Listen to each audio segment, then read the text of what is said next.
Welcome to True But Strange, bizarre stories from history and beyond. In 1958, China declared war, not on another country, but on sparrows. Across towns and villages, children chased through the crops, neighbors competed to drive birds into the skies, and chaos filled the countryside. This is the true but strange story of the war on sparrows. Mao's Four Pests Campaign targeted flies, mosquitoes, rats, and sparrows. Mao believed each sparrow stole precious rice. To him, every beakful of grain meant another mouth left hungry. And so he commanded the people, wipe them out. Farmers, workers, even children were ordered to join the campaign.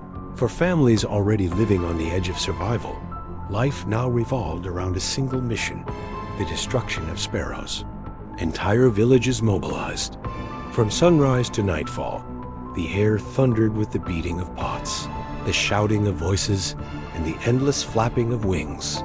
Terrified, the birds circled for hours. Too exhausted to fly any longer, they began to drop from the sky like stones. Children climbed trees, smashing nests and crushing eggs. The war was not just against the living, but the unborn. Play turned into labor.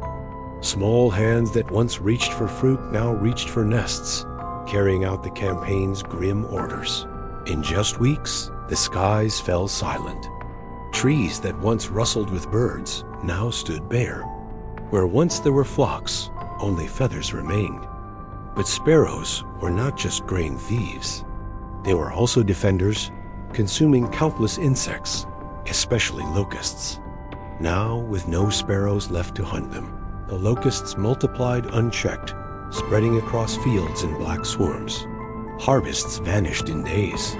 What had seemed like victory became disaster as the insects devoured everything in their path. From above, green seas of grain turned to brown wastelands. Nature had struck back, and it struck hard. The countryside fell silent. Tools lay abandoned in fields cracked by the sun. Granaries stood empty. Families who once stored rice for the winter now had only dust. Hunger swept through the villages. Parents went without food to feed their children, yet still the children wasted away. Historians estimate that between 15 and 45 million people died. And it all began with the death of a bird. The war on sparrows is a warning. When humans break nature's balance, the consequences can be deadly. For more true but strange stories from history and beyond, subscribe.